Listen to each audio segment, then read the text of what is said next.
Welcome to the Friday discussion sponsored by the League of Women Voters of Brookline. Today we'll have a review of Brookline Reprecincting and the changes from 16 to 17 precincts, which will include some changes in polling places. And we're going to hear from Select Board Chair Heather Hamilton, who also chaired the Reprecincting Committee, and from Ben Kaufman, who will be charged with implementing whatever changes have been approved. So I'm going to first give you just a little overview background. Every decade, the United States updates the population with a census. 2020 was the 240th annual census since 1780. It's also a challenging time to perform an accurate head count of every person, that is to say, not voter, not adult, person from zero, well, from 6 months on up, you get counted. When completed, all federal, state, and local political districts must be redrawn to reflect any population changes and to reflect one person, one vote. We also are hoping that districts will represent diversity. Some decades, there are few changes. Other decades, there are more. Locally, Brookline had an increase in population that must be allocated by precinct, and the total increase was equal in effect to one precinct, about 4,000 additional persons. There's always some controversy when the lines defining voting districts are redrawn. We're all aware of accusations of manipulations referred to as gerrymandering, where districts are redrawn to benefit a political party or candidate, and there is much controversy underway as we are speaking, thinking, gathering, going on across the country. And just for the record, gerrymandering was first demonstrated in Massachusetts by Governor Elbridge Gerry in 1812. He accepted a district in Boston that was shaped like a salamander. It was unlike our standard of compact and proportional. And although salamander is not the shape of usual gerrymandering districts today, it is clear that the term has been adopted to apply when it is perceived that a district has been drawn with, let's call it, particular advantages for some particular reason. Anyway, I'm hoping that we haven't got any gerrymandered precincts in Brookline. And to tell us more about it, I'm going to turn over the meeting to Select Board Chair Heather Hamilton and to Town Clerk Ben Kaufman. Heather, you have the floor. Great. I will be brief because Ben has a slide deck. Good. It was a real pleasure to chair this effort. And I couldn't have done it without all of the representatives from the different precincts. It was unlike other processes over the years. The state went first, so they kind of boxed us in a little bit. We had a robust discussion about AB precincts, which Ben will define. And we had a lot of public comment, not as much as we would like, because we had about 8 to 9 weeks to do this whole process, but more than I was expecting. So the map that the Select Board voted unanimously was a product of a lot of people, a lot of feedback. So I'll turn it over to Ben. Thank you, Chair Hamilton. I'm going to quickly share my screen. Are people able to see my screen here? Yeah, looks good. Excellent. Let me go and find the presentation. So thank you, Chair Hamilton. Thank you, Betsy, as well for that great background. As Chair Hamilton said, the committee for redistricting was made up of the chair of the Select Board and then one town meeting member from each precinct. And a special shout out to Dave Gayshaw from Precinct 13, who served as vice chair of the committee and was incredibly helpful in the work that he did. And it was supported by myself and Jed Fehrenbach, who is the GIS administrator for Brookline.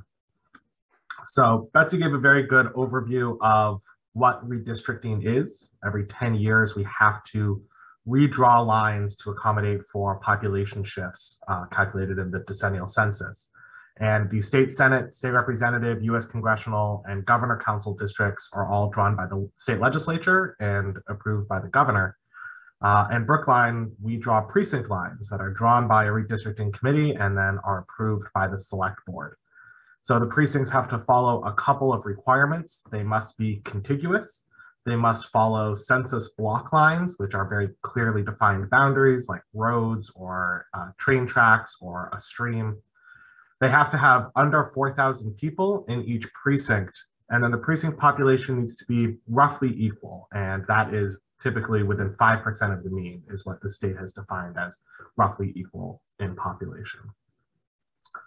So the 2020 census kicked us back these numbers based on each precinct.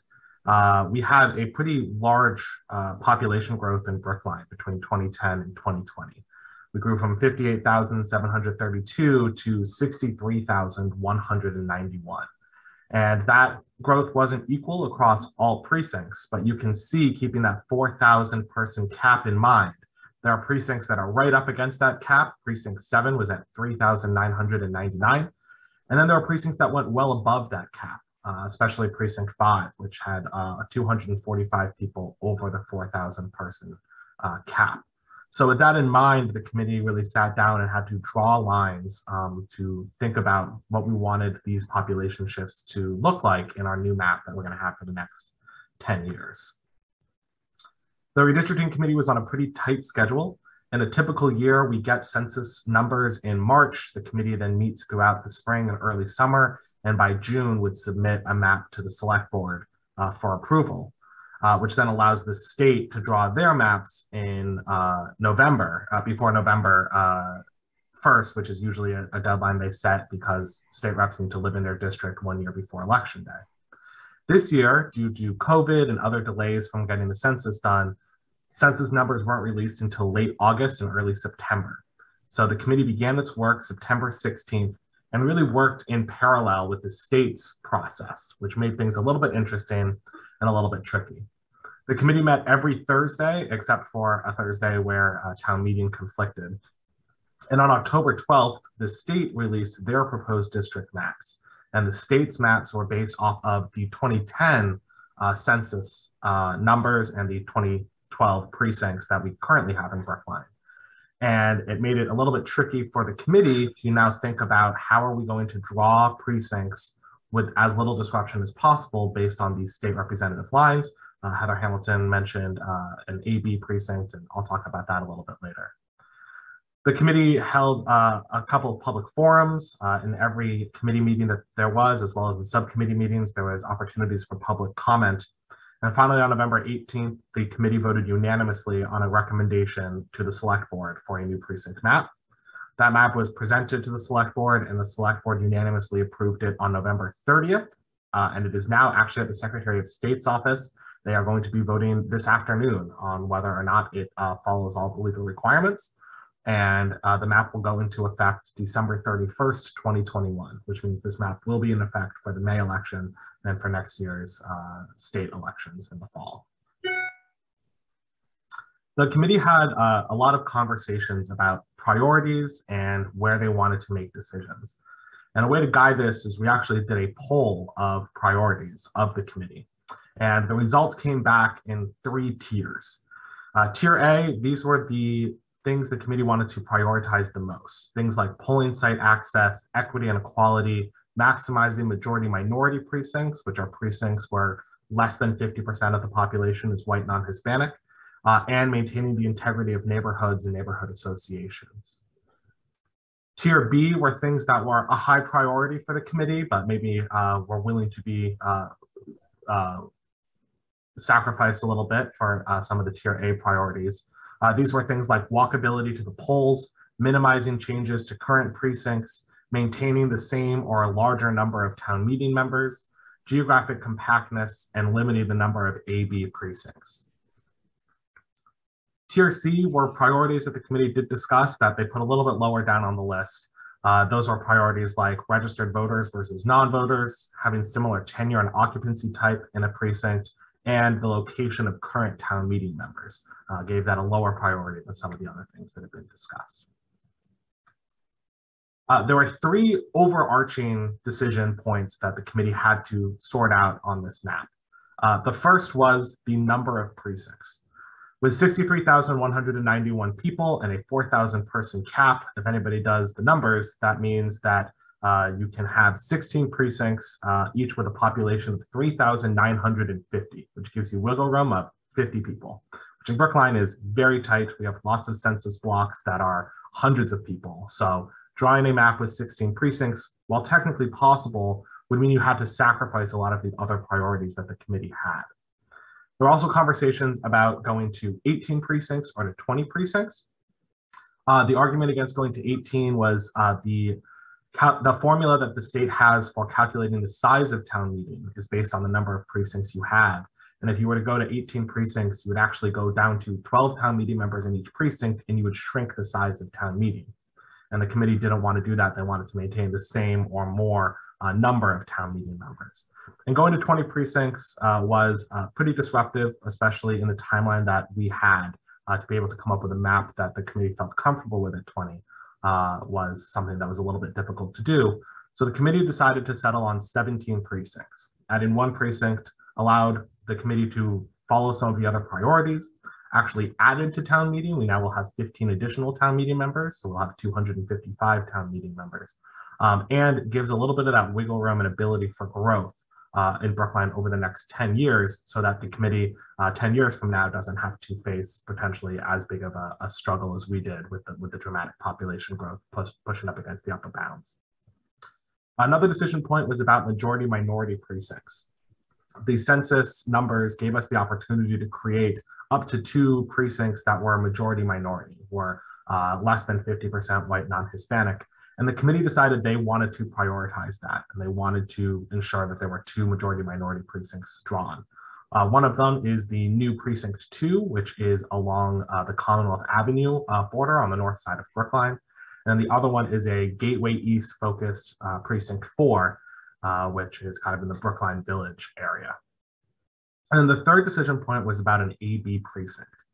So the state's lines for state representative districts cut through Brookline because our population is more than the 45,000 approximately population of any state representative district. So Brookline has 4 state representatives. And when they drew the state rep lines, they used the existing precincts from 2012 to draw those lines. So Tommy Vitolo, who currently represents a large part of North Brookline, ended up shedding Precinct 13 and picking up Precinct 1, as well as a part of Precinct 5. Kevin Honan, who represents Brighton, came around down and took Precinct 13. Ed Coppinger, who had been representing precincts 14, 15, and 16, his part of Brookline shrank a little bit down to he now only has Precinct 16. And Ruth Balzer from Newton, who had represented Brookline back several years ago, her district now comes across South Brookline. She picked up what from the 2012 map was precincts 15, 14, and part of Precinct 5. And because those lines were drawn both using the old precinct lines as well as a very interesting drawing between Ruth Balzer's district and Tommy Vitolo's district in Precinct 5, there were going to be places where one of our new lines was going to be split by a state rep line. And that creates an AB precinct. Some of the voters who go, everybody in that precinct go to vote at the same polling location. But on even number elections, when the state representatives are up, some of them will be getting ballots for state representative A, some of them will be getting ballots for state representative B. It is a little bit tricky, can be a little bit confusing for voters, for election workers. It definitely is more work for the town clerk's office, work that we're able to handle, but we wanted to limit the number of opportunities for errors or for confusion. So my office recommended that we stick to a cap of 3 AB precincts, and the committee agreed to stick to that cap. So while looking at the map, there were several areas of town where the committee had to make a decision about whether or not to move lines. The first one, and one of the more talked about decision points, was around precincts 13 and 14. Precinct 13 runs all along the border in Chestnut Hill between Brookline and Boston and then Newton. And it runs from pretty much Driscoll all the way up in the north, all the way down to Route 9. And there were members of the committee who wanted to make Precinct 13 a little bit more compact, and similarly take Precinct 14, which came up and looped around along Beacon Street, make 14 a little bit compact as well. And the main argument for this was to bring voters closer to their polling location. As you can see in this map, the blue star with 14, that is the Heath School, that is the polling location for Precinct 14. And the blue star that says 12 and 13, that's the polling location, that's Runkle, which is the polling location for Precinct 13. So moving 13 up a little bit while giving some of the part of 14 along Beacon Street over to 13 allowed both voters who live by Route 9 to now vote at the Heath School, which is much closer, instead of having to drive past Heath to get to Runkle. Then almost more importantly, allows voters who live along Beacon Street, who are walking, because many of them do not have cars, to walk to Runkle instead of having to walk past Runkle to go all the way to Heath to vote. Of course, whenever you make a decision, there are other impacts. There were concerns about town meeting members who are being moved, voters who are being moved to new polling locations. So there were a few different proposals for what to do with precincts 13 and 14. Some of them involved a full swap, bringing precinct 13 all the way up to Chestnut Hill Avenue. Some of them involved precinct 13 not moving at all. Eventually, the committee decided to do what they called a partial swap, where precinct 13 comes up to Reservoir Road, and you brought in a few of the census blocks along Beacon Street into precinct 13 as the exchange. The next big point of conversation was in precinct 5. Precinct 5 had two issues that happened in this area with this latest census. The first is the population in precinct 5 grew dramatically. It was the largest growth of any precinct. It was well over the 4,000 person cap. So we knew precinct 5 was going to have to shrink. The other thing is that when they drew the state representative lines, it didn't follow the line of precinct 5. It actually cut through precinct 5 for that boundary between Tommy Vitolo's district and Ruth Balzer's district. So looking at precinct 5, we knew it was a place that was going to have an AB precinct, and we knew it was a place that needed to shrink a little bit. And the conversation was really about if we had a North Precinct 5 or a South Precinct 5. The North Precinct 5 would come all the way up into Route 9 and into High Street, so that that whole area was still part of Precinct 5.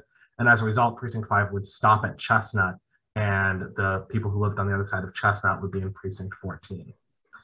After hearing from the neighborhood a lot, this is a very, very active and engaged precinct and giving feedback to the committee actually decided to go with the southern version of Precinct 5, which gave a couple of the census blocks along Route 9 and High Street to the new, to Precinct 4, which is the new majority minority precinct around Gateway East.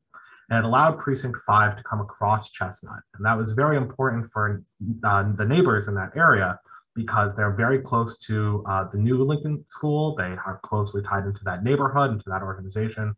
And the committee decided that it was valuable to have them still be voting at the new Lincoln School, while hopefully allowing the voters who live along Walnut and Boylston, who are in the new Precinct 4, will be voting at the old Lincoln School, still very close to their polling location.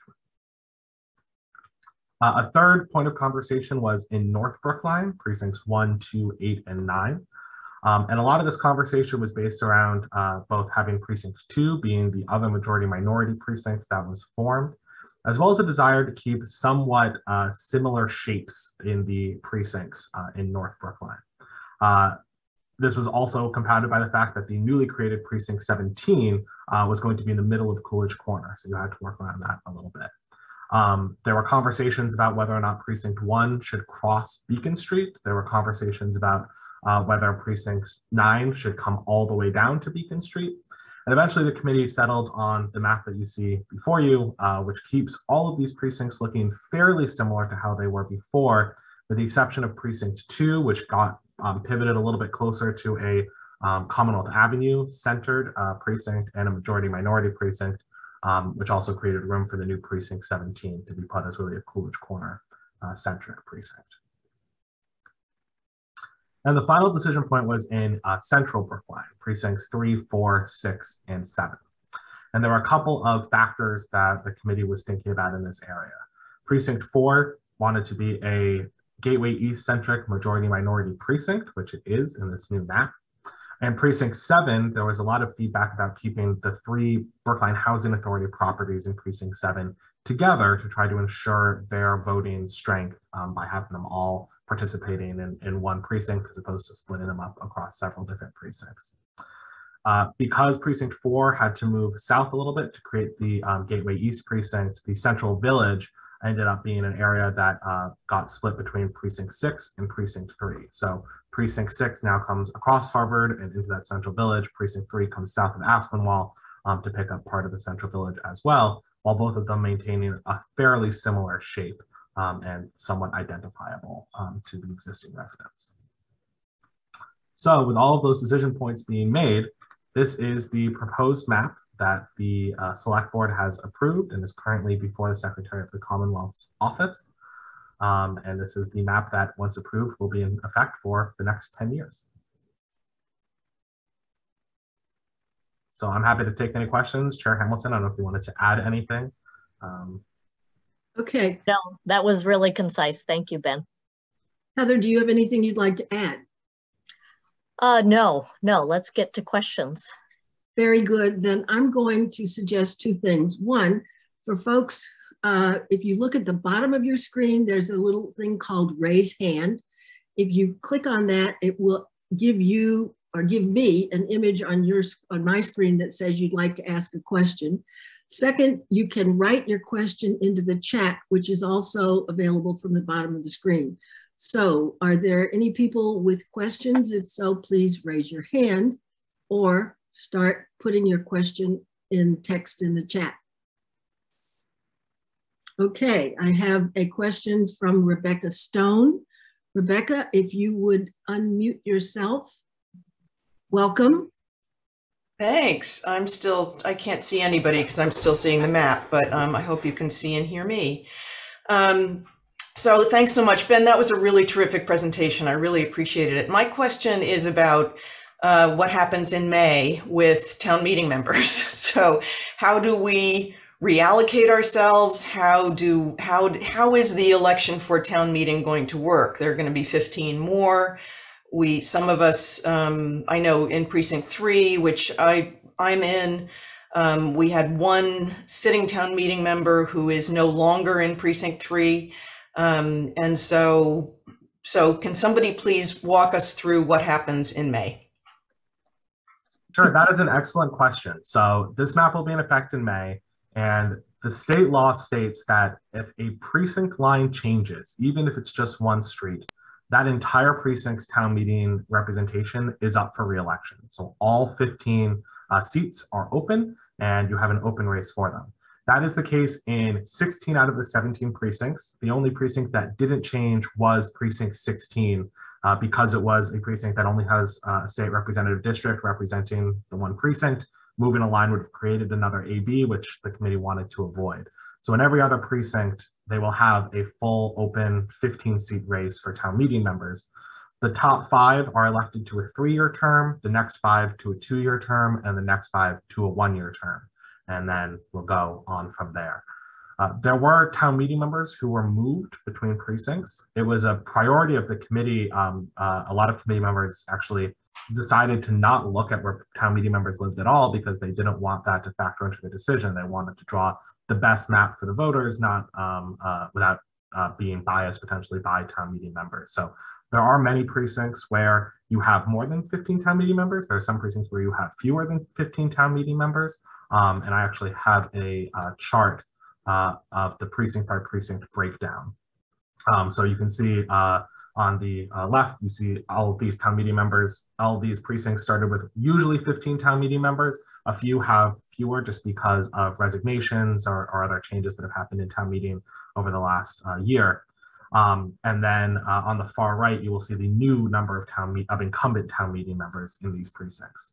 Of course, these numbers are not set in stone. Town meeting members might decide not to run for re-election, or town meeting members might move for various reasons. But every single seat in town meeting, all 255 of them, will be up this upcoming election in May. And if you could just talk about incumbency and how that is captured on the ballot. Certainly. So every incumbent town meeting member, even if they were moved to a new precinct, is on the ballot with a candidate for re-election next to their name.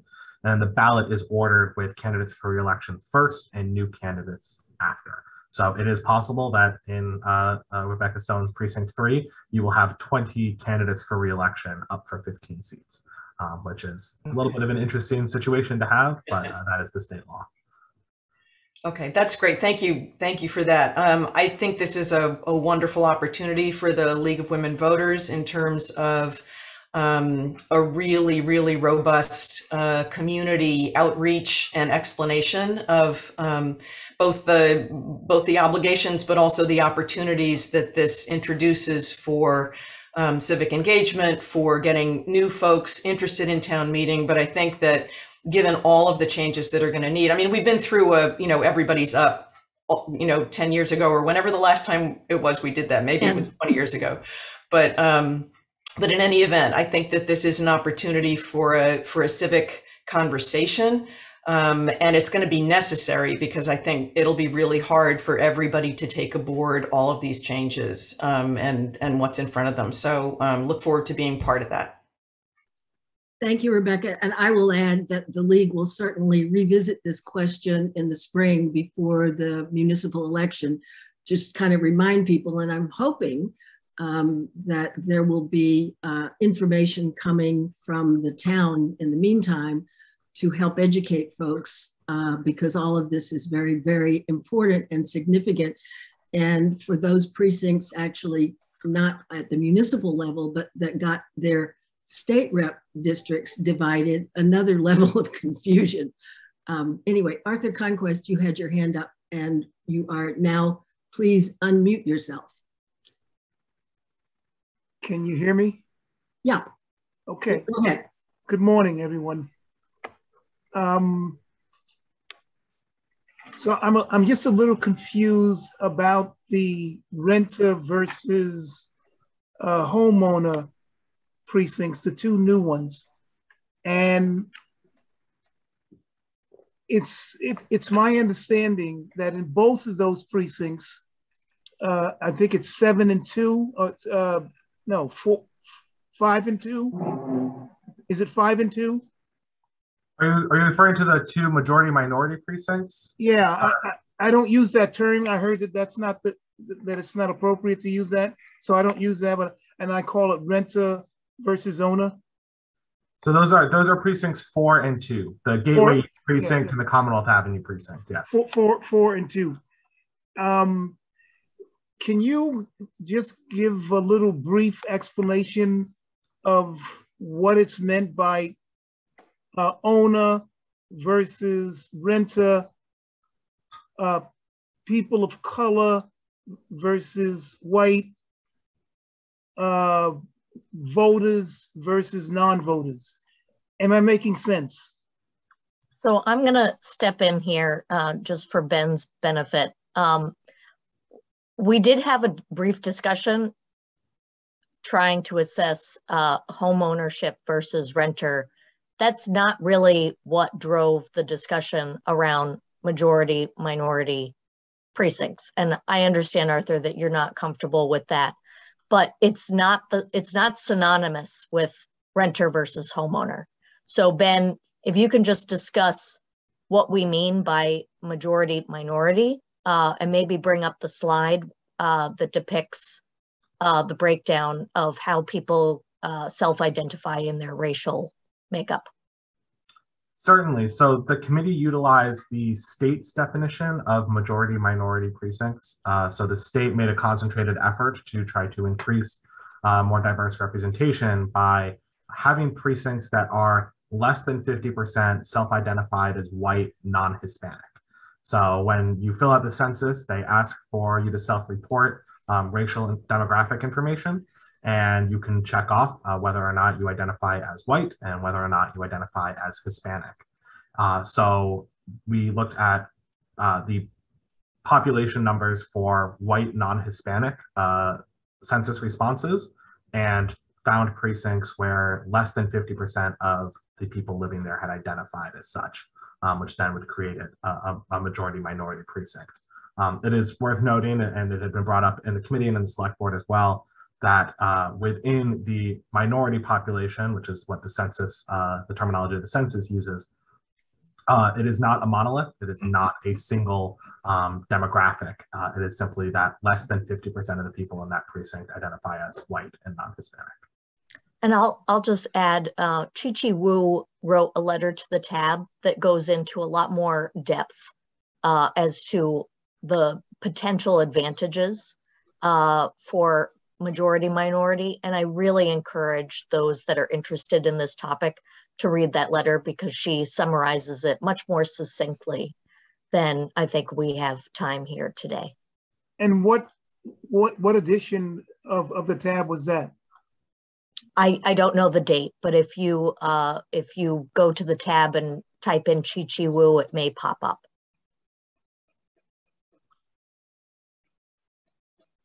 Is that all, Arthur?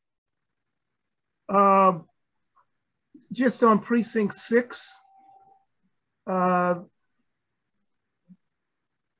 we have, I think, an additional 4 or 5 new town meeting members potential. Is that correct?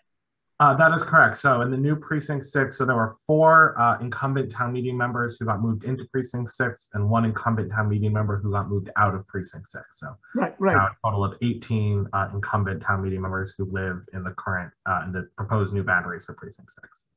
But still only 15 will be chosen. That is correct. And where did the additional 4 come from? So I believe the additional 4 all came from the Central Village. So precinct 6 moved across Harvard Street and took some of the area of the Central Village. And I believe that is where the 4 new town meeting members were picked up. Thank you. And just to be clear, I know this is confusing for everyone, but we're talking a combination here of geography and following the census tract lines, as well as population shifts. And all of that, I know from my own experience a decade ago, it's pretty confusing. But thank you very much, Arthur, for your questions and comments.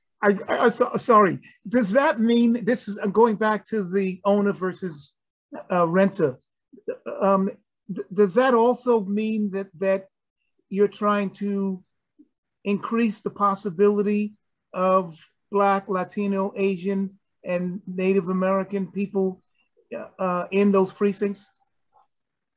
So again, let's, I know, but I understand that, but go ahead. The renter and homeowner, we didn't have enough time or data to factor that in.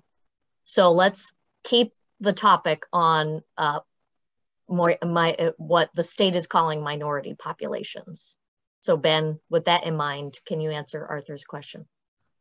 Yeah, so I don't think there was a thought process about having more people of any particular ethnicity move into a neighborhood.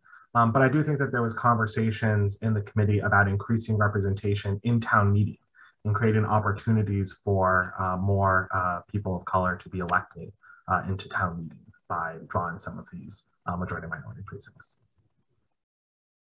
Thank you. And I'll just add that you know, we're calling them opportunity precincts because we just don't know whether this hypothesis will prove true. I'm hoping that it does, and we'll hopefully in 10 years we'll know whether or not it proved true. Right. I think it'd be nice if we find out sooner than in 10 years. Yeah.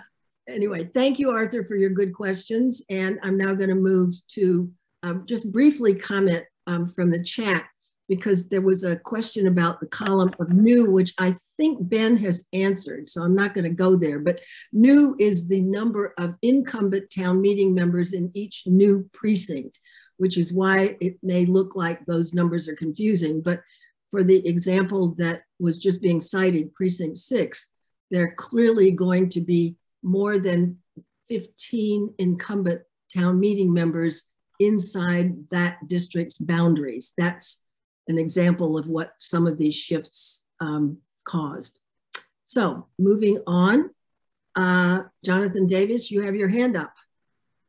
Okay. Thank you very much. And thank you, Betsy and the League, for putting this on. I think this is really, really terrific. And thank you to Heather and to Ben and the people on the redistricting committee for what seems like an impossible job, but you did it. I have just a few questions. First question I have is, I tried to find a map that shows the names of the precinct street boundaries. So there must be a map that does that, but I couldn't find it. Is there someplace where I could find it? Certainly. So the map, this version of the map was uploaded onto the redistricting committee website. And I'm also happy to send the link to it to Betsy if you want to send it out to the list of people who are in attendance today. Can do that. The GIS administrator put names of roads so that people could identify them a little bit. But if there is a specific place where maybe because of the spacing, a road name wasn't on there, I can definitely work with the GIS administrator on creating a map that goes into a little bit more detail on that front. Okay, thank you. I was specifically thinking about the new precinct 17 where I could not find all the street boundaries. Got it. Yes, I will make sure to work with Jed on creating a new map that has that. Okay, thank you. I have one other question. Coming up on the next elections, let's say the elections in May, is there going to be mail-in voting? Is there going to be early voting, or is this all too early to tell? So there is going to be some mail-in voting and some early voting. The allowances that the state has given for mail-in and early voting due to COVID-19 is entirely at the determination of the state legislature, what they allow or require for the May election. So I don't want to speculate on what they might do, but I would definitely encourage you to reach out to your state representative if you have questions about it, and they might be able to give you a good sense of where they're thinking. And if you would like more or would like less, definitely let them know, because those decisions are going to be made at the state level, and then we'll have to implement them. But I'll just add that the select board is very supportive of early and mail-in voting. So if there is anything within our control, we will try to make it happen. And I will put a plug in for election day volunteers, especially early voting volunteers for the town clerk's office. It's very difficult to find volunteers. So if you're interested in this, please reach out to Ben Kaufman and offer to help. And just a footnote on the question of the state, the legislature is currently not in session, although they're having, let's call it, committee meetings.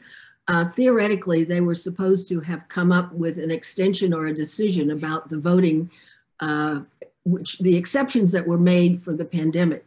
And they haven't done that yet, but one hopes that they will come up with something reasonably speedily. But I totally second the thought of getting in touch with state reps to say, hey folks, what's going on? And please confirm that there will be mailing in and early voting, even frankly, if they do it temporarily again because of pandemic conditions. So it's important for that to become clarified.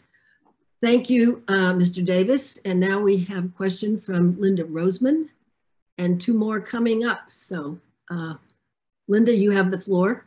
Thanks, Betsy. And thanks for doing this. Thanks to the League. And Ben, this has been a great presentation. I have sort of a self-serving question as a person who has to run for re-election for town meeting.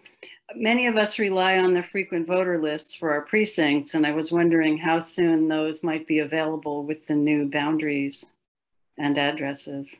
That is sorry, Ben. I know we used to be friends. Now we're probably not anymore. No, that is an excellent question. So the new precinct lines go into effect on December 31st. And at that point, the state will be updating the voter list. The voter registry is maintained by the Secretary of the Commonwealth's office. So they are going to be doing that starting January 1st as quickly as possible. I know other communities actually have elections in January, so they are being prioritized first but then right after that, they should be getting to us. So I would expect we would have those finalized by mid to late January and would be able to get those out to voters. But that is an excellent note that the frequent voter list by precinct that you have right now will be out of date by the time we get to January 1st. And then I will work with the Secretary of the Commonwealth's office on getting those expeditiously so we can get them out to town meeting members. Thanks, Ben. Thank you, Linda. And just a little bit of a footnote here, and that is that census population is disconnected in some weird way from registered voters. So you can have a precinct that has the population that is defined by the census with a very different percentage of voters who are registered. And bear that in mind as candidates, because that's an important piece of information to pursue. So now I see Mary Dort with a hand up. Mary, you have the floor for your question. Yes, thank you, especially to Heather and Ben for leading us through the whirlwind process of redistricting. I was actually on the committee and just had a couple of questions about follow-up. One is the prospect of new polling places, and wondered when that decision would be made by the Board of Selectmen and how that will come about. And the other is the title of this particular map, which is a true Brookline reprecincting map. But I wonder if that it's possible to have it be the map voted by the Board of Selectmen and titled that, so that there's clarity about the process, because we recommended to the Board of Selectmen, and the Selectmen had 2 meetings and decided to unanimously endorse the recommended map. But it could be, there were so many maps. We had 17 maps for the 17 precincts. We worked really hard, especially for precinct 13, 14, and 5. And at the end, there was another map finally drawn, and just keeping the date can be confusing even to people for me on the committee. That's an excellent suggestion about renaming the map. I'll make sure to do that so that it is clearer. Chair Hamilton, I don't know if you wanted to answer the question about polling locations. So I've been working with Devin Fields, who you all probably know. She helps us in the Select Board's office to get the issue of the polling locations on our agenda. And Ben, correct me if I'm wrong, is that December 14th, I think, that we're taking that up? It is this upcoming Tuesday is when it's going to be taken. Oh, is it? Okay, the vote must be on the 14th then. No, it's upcoming Tuesday, I think it is the 14th. The way that the Select Board likes to consider information is we have a presentation, maybe public hearing 1 week, a week to think about things, process, and then vote the following week. So we will be addressing that very soon. My apologies, Madam Chair. Actually, it is December 14th is this upcoming Tuesday. So that is the date that we will be doing. Oh, yes. We're already in December. Still on Wednesday. It's Friday. All right, everybody. Got that one? Fly by. Thank you. Mary, does that answer your questions? Yes, and I just to add the current polling location, that doesn't to be, changes to be decided would be if we're passing this out to people in precinct 3, for example, and precinct 4, of which we now have 20 potential candidates competing for 15 seats. It would just be helpful to have that be a detail that is comprehended by people who haven't been part of the process. Certainly, understood. yes. Yeah. And I think everyone who is involved in this, and particularly people who have had their geographic location reallocated, will need to think carefully about what they have been doing, what their habits are, I guess is what I'm going to say, and where they need to go in the future. And I think all of us working together, including the League, will try to help get that information out in time for the next municipal election in the spring.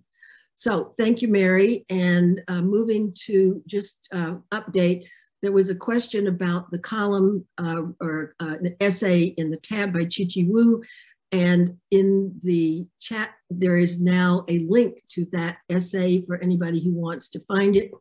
The suggestion was that it was in last Thursday's tab, but I can't confirm that, but there's now a link posted in the chat for anybody who'd like to download that. Okay, moving on, we have a question from Susan Park. Welcome, Susan. And unmute yourself if you're muted. Okay. Thank you, Betsy. Thanks for hosting this. And thank you, Ben. This is a tremendous job that you've done. Yeah, I just had a curious cat question. I was just wondering, the last time that there was re-precincting, how many more precincts were added? I was just curious. Does anyone know? Not any. I'll take this. My understanding is the last 2 iterations, we remained at 16. That's primarily a product of the fact that they were well under the 4,000 people. I think the last time there was a change in the number of precincts was after the 1970 census, and we went from 12 precincts to 16. Wow. Okay. Last time out, it was more a matter of allocating people and much less the challenge of re-precinct in order to have equal distribution of precinct populations. That was the big challenge this time. Yeah, okay. A lot of this comes down to just basic calculation. You know, total number of population and divisible by 4,000. And that kind of gives you, you know, the number of precincts. Okay, great. And then my other question, this is just like a hypothetical. So let's say hypothetically, you know, like come summer or fall, like sometimes people will pull out and say they can't be a town meeting member for whatever reason. Will the alternatives just be bumped up from that list, or will there be like a regular caucusing in? So once the election happens, oh, sorry, you go, Chair Hamilton. You know what, Ben, you take this one. Sure. You deal with it more than I do. So yes, once the election happens in May and the new 15 town meeting members are elected to 3-year, 2-year, or 1-year terms, then anybody who resigns from town meeting, somebody's caucused in to fill that seat until the following town election, as is currently the normal procedure. Okay, thank you. Well done. If you're interested in running for town meeting and you do not get elected in May, I highly, highly, highly recommend those people reach out to the elected town meeting members, because more often than not, when they caucus, they meet as a group and they are the ones to decide who gets caucused in. And they won't know that you're interested unless you tell them. Good point. Good point. And for the record, Heather, just to be clear, at the moment, those folks who will manage a caucus would continue to be those elected town meeting members before the changes introduced by re-precincting. That is correct. Right? Yeah, okay, That just to confirm, because this is, let's just say over the next 6 months, this is still going to be confusing. I'm sure it'll all get very familiar and feel fine after that time passes, but until then, I can see a level of, let's say, now what? What next? Okay, folks, do we have any other questions? I don't see any more hands up, and there's not a new question in the chat. So if that is the case, then I would say, Heather and Ben, do you have some comments in conclusion that you would like to make as we move on? I will just say I am very pleased that this process has concluded. It was very stressful at times because I didn't exactly know how it was all going to play out, but you know, it just really made me have faith in our process, especially with the consensus votes, not only from the committee, but then on the select board. I think everybody really tried their best to represent the people from their precincts, and to also keep in mind the town as a whole. And I witnessed some of the best listening and give and take that I have ever seen in my 4 years on the board through this process. So I'm incredibly proud, and I really hope that the voters respond by voting more. Yes, well, we'll have to address that one collectively. One comment just in general that I will make, because my precinct is one of the AB ones. At some point, it would be helpful, Ben, if there's some, let's call it instructive information, perhaps posted on your website about what being an AB district means, and how I think what those of us in those districts will want to know is, where is the line drawn, and how do we know which state rep is ours? I don't think that's going to be a current urgent problem, but it certainly will in the spring, because we're going to have elections. And I would say, for those folks who don't understand, it just simply means that some precincts did not stay in the same state representative district or got divided. And we now have 3 AB precincts in Brookline, which means those precincts have to get 2 different, they probably go to the same polling place, but they're going to get 2 different ballots. And you need to know which state representative district you live in order to get the correct ballot for the next state representative election. Anyway, just another little footnote of complications. Okay.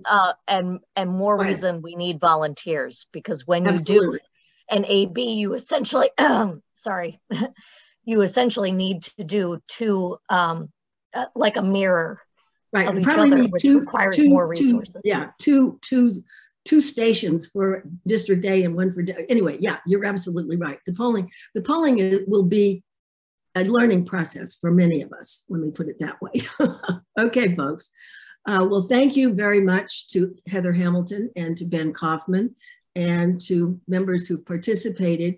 This program has been recorded, will become posted on the Brookline League has a set of different, a collection of different discussions that have taken place, and they're all posted on the big website and usually can be accessible through YouTube. So if you know somebody who wasn't able to join us, but who would like to watch this, it will become available publicly. So I thank you all, and I wish you all a very happy holiday, safe and warm. If there's a possibility, I gather it's going to be 60 degrees in another couple of days, who knows?